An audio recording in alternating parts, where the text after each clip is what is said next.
I mean, the conservatives need to understand that conservation and conservatism come from the same root word, but they're not conserving shit. They're more concerned with Mr. Potato Head being trans than they are about conserving public lands. So you guys know I like the outdoors. I'm a pro 2A guy. I like to hunt. I spend a lot of time in the fall. The fall is coming up super quick. I cannot wait to get out and chase elk on public land. Thanks to our good friend Theodore Roosevelt and FDR as well. That family's done a lot to keep our public lands public.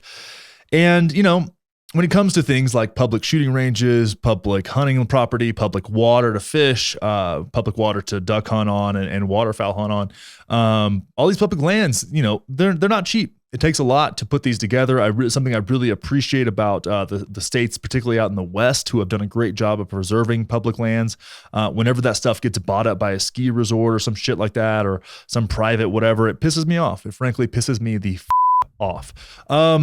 And I wish we did more to pay for more access for hunters and fishermen to get out and do their thing. And this is a segment for all of my fellow outdoorsmen and outdoorswomen that like to, and even if you just like to hike and camp and get out, this is relevant to you. So let's check this out really quick. Georgia Congressman introduces bill to repeal the Pittman-Robertson Excise tax. If passed, the bill could deprive state agencies of much needed conservation dollars. So it's funny how conservatives really don't understand the meaning of conservation. It is a common trend. It's really weird if you're an outdoorsman or a woman or non-binary outdoors person that generally speaking, the Republicans are going to defend your right to have weapons, right? And generally speaking, the Democrats are going to be the ones that are down to protect public lands.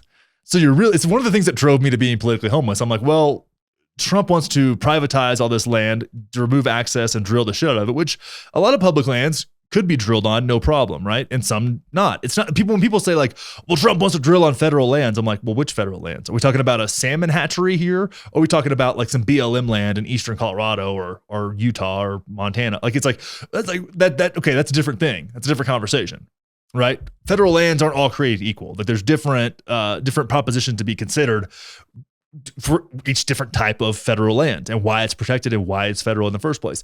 So it's really like kind of a short-sighted way to view things, but this is really, really important. Okay, so we're actually this is what's going on now, and this is an older article here from MeatEater that discusses exactly what the Pittman-Robertson tax really does and where it goes. We're gonna read through this whole thing, guys. We're getting into it. You're gonna learn something today. We're learning a lot. We're going to do some history lessons today. I like this. During the Great Depression on February 3rd, 1936, President FDR called the first National American Wildlife Conference, which gathered over 2,000 conservationists in Washington, D.C. It was a bold move for the president and a turning point for who pays for what in the conservation world. God damn, I love FDR. My purpose is to bring together individuals, organizations, and agencies interested in the restoration and conservation of wildlife resources, President Roosevelt said in his opening remarks. Speakers at the conference also came from Mexico and Canada, presenting a united front on the idea of conserving lands, waters, and wildlife. Doesn't that seem great? I mean, government sucks at a lot of things, but this is something that the conservationists and the conservation organizations do an amazing job of, and it is a hard job, and they deserve so much respect for preserving something that really should mean a lot to us as a nation. We should have pride in our wildlife and our waters and our lands, and preserving them for ourselves and for our future. President Roosevelt called for a constructive proposal and concrete action, pushing his colleagues to do more than simply make speeches. After meeting for 4 days, the newly dubbed Wildlife Conservation Movement outlined their goals, the second of which was to acquire, for the purpose of conservation, adequate financial support from public funds. This is important, right? The background here is very important. A year later, in 1937, President Roosevelt signed into law the Federal Aid in Wildlife Restoration Act, which amazingly went from introduction to legislation, from introduction to signature in just 93 days. The monumental piece of legislation was dubbed the Pittman-Robertson Act after the lead sponsors of the bill, Senator Key Pittman and Representative Asalm Willis Robertson. The bill would set up a system in which the already existing 11% excise tax on the sale of firearms and ammunition would be directed to the United States Fish and Wildlife Service to fund all the necessary programs designed to meet the goals of new ideals of conservationism. Among them were wildlife refuges, wildlife research, private and public habitat management, and public access to land through land acquisition and easements. Decades later, hunter education and things like public target ranges became beneficiaries of the funds. Keep that in mind, right? Hunter education and public target ranges became beneficiaries of these funds. As time passed and the hunting and shooting sports evolved, several amendments were required to update the legislation, including an 11% tax on archery gear and a 10% tax on handguns and handgun ammunition. Pittman-Robertson was part of a sweeping reform that defined the era and remains a bedrock of the user pays public benefits principle that has defined modern conservation. What does it mean today? According to the Congressional Sportsmen's Foundation, in 2017 alone, the state fish and wildlife agencies received over $629 million from Pittman-Robertson funds. The program has contributed over $11 billion since its inception. The excise tax revenue from Pittman-Robertson obviously doesn't come from sportsmen alone. There are millions of non-hunters that buy guns, ammo, and archery equipment. Nonetheless, their taxes get thrown into the pot. This is great news for wildlife. Even if there continues to be a precipitous fall in hunting participation, as has been reported in recent years, those losses can be combated with more purchases at the gun counter. At least there are some options to keep states well funded, and there is always hope that all Americans care about our wild animals and are willing to, at some level, pay up. Nowadays, purchasers of guns, ammos, bows, and arrows are not only presented with the excise tax they pay on their receipts. The tax is paid from the manufacturers directly to the federal government. Companies like Vista Outdoors, owners of brands like Savage, Federal Premium, CCI have paid over $87 million to Pittman-Robertson funds in 2017. So that's a lot of money. That's a lot of money that goes to something that is very expensive and very important. Consumers are not informed of the excise tax and hunting regulation handbooks or the like. Chances are there are a large part of the hunting population paying for conservation that has no clue. That brings us to the two questions every taxpayer has at some point. Where is the money going and how is it getting there? To get some perspective on that, it's important to follow the money. It's essential to realize that the producer, manufacturer, and importer of pays the tax on the wholesale price of the product subject to program funding. Those companies or individuals provide the payment that is then collected by the Alcohol and Tobacco Tax and Trade Bureau on firearms and the IRS on archery products. The funds are then deposited into the Wildlife Restoration Act, which is run by the USWS. The United States Fish and Wildlife Service places the tax revenue in what is called the Wildlife Restoration Trust Fund and then distributes funds to states via a special formula. Now, I'm reading this all to you because it's really important to understand that the money gets taxed on the wholesale purchase, and then it goes straight into, right, via the USFWS, goes into this trust fund that then is distributed to the states based on their numbers. Right? The formula basically has a system of filters and stipulations in order to determine how each dollar of the pot might be spent. First, 1/2 of the excise tax on pistols is set aside to cover the cost of what is known as basic hunter education, which means safety programs and everything that it costs to have it and maintain them. An additional $8 million goes into enhanced hunter education, which includes things like public target ranges. Next, another $3 million is appropriated for projects that require cooperation between multiple states. After a few other stipulations are considered, the remaining funds are divided in half based on overall land area and paid hunting license per state as compared to the number of hunters nationally. Texas scores high in both these categories. For example, Texas Parks and Wildlife Department takes on average $16 million per year that comes from the Pittman-Robertson Fund and puts it back into conservation. This supports working with landowners to set and adhere goals for habitat. This all wraps up in one pretty fine package. The consumptive user pays a tax, the federal government collects that tax, and then thoughtfully distributes that money back to the states. The states make sure that they have an education group of hunters that have a place to hunt and animals to pursue. Okay, so we got an idea of what this is, where it came from, and why it matters. Now, let's hear the justification, right? Because we don't want to straw man. We don't want to straw man the conservatives here. That's not fair. Let's see here. For 85 years, the Federal Aid and Wildlife Restoration Act, also known as the Pittman-Robertson Act, has raised billions of dollars for wildlife research and habitat acquisition. The bill is funded by a 10 to 11% tax on hunting and fishing gear, including firearms, is arguably the most important source of conservation funding in the United States. With H.R. 8167, Representative Andrew Clyde of Georgia has taken aim at Pittman-Robertson current funding in the name of Second Amendment rights.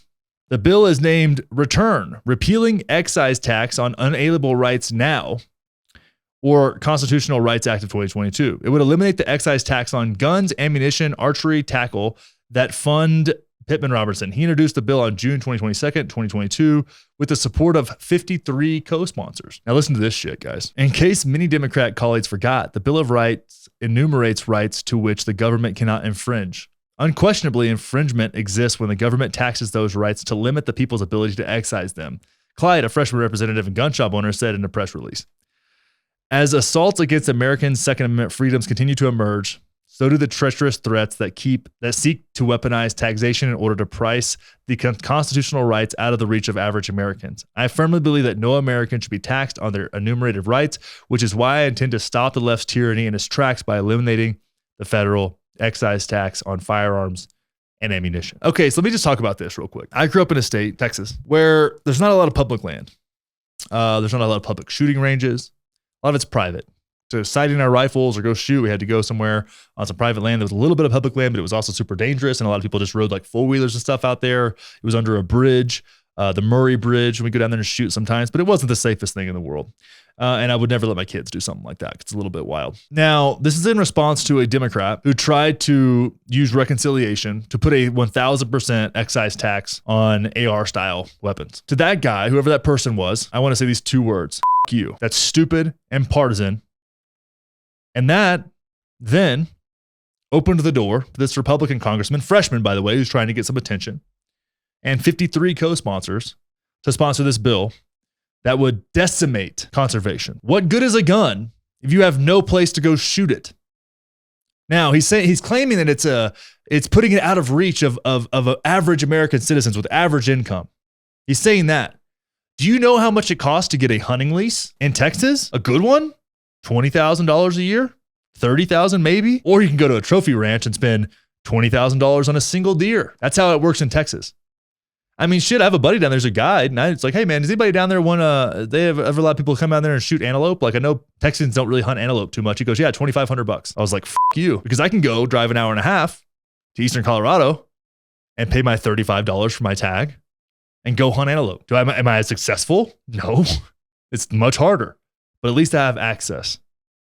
Now, if I want to buy a private land voucher for elk, it costs me about $2,000, maybe $3,000, and I might do that.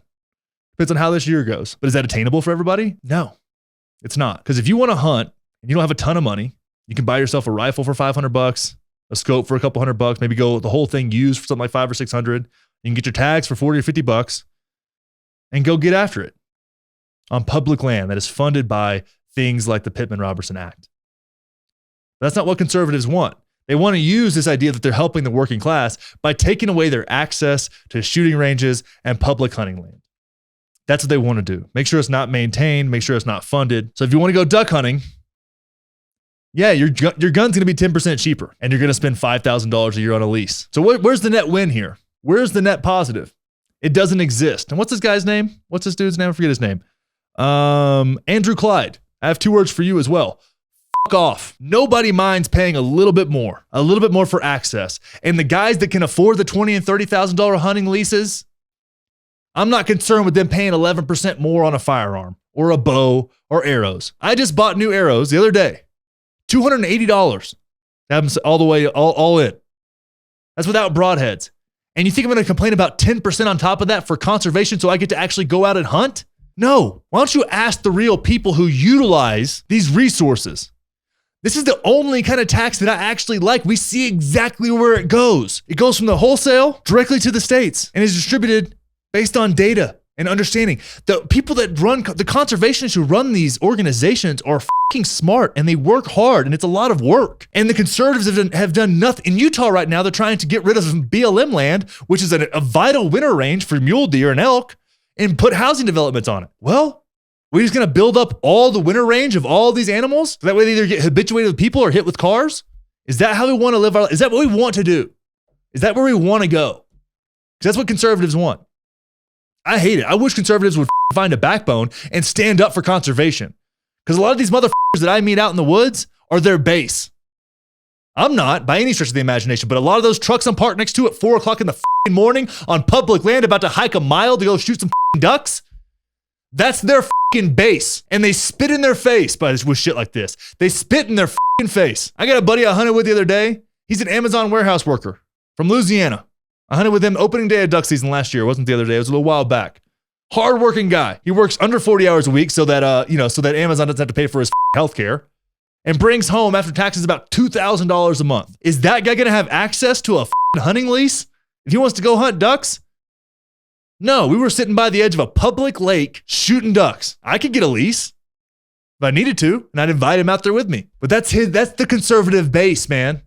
Hardworking, blue-collar people that want to get out and have a little fun on their days off. And you want to rob them of that over what? Fucking disgusting. Both of you fucking childish assholes.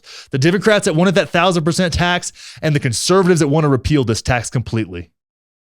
Absolutely disgusting, guys. What are we doing here? If you don't have public ranges, I mean, and here's the funny thing too. Here's what gets me. I wanted to join, I'll put them on blast right now, Golden Gun Club. They have a long range. I wanted to shoot out to 600 yards. I wanted a place I could go consistently. I've got another place I go to now, which is a friend of a friend's place. It's really cool setup, but I wanted a place to go shoot. I wanted to get good at shooting out to 1,000 yards. It was something I really wanted. I started to kind of develop a passion for. In order to be a member of the hunting club, or the gun club, excuse me, I had to also be a member of the NRA. So these gun nuts who hate taxes wanted to tax me in the form of contributing to a lobby organization that I fucking despise to be a part of their club. The hypocrisy runs so deep. Hypocrisy is so deep. I mean, the conservatives need to understand that conservation and conservatism come from the same root word. But they're not conserving shit. They're more concerned with Mr. Potato Head being fucking trans than they are about conserving public lands. And they're going to make it a partisan issue.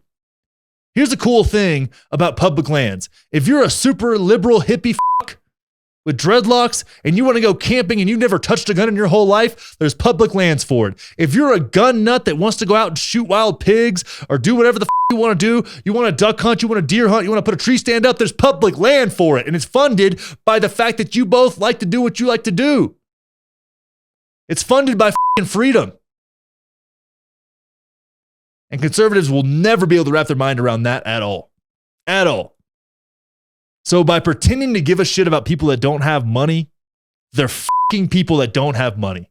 They're fucking their base. And it's absolutely disgusting.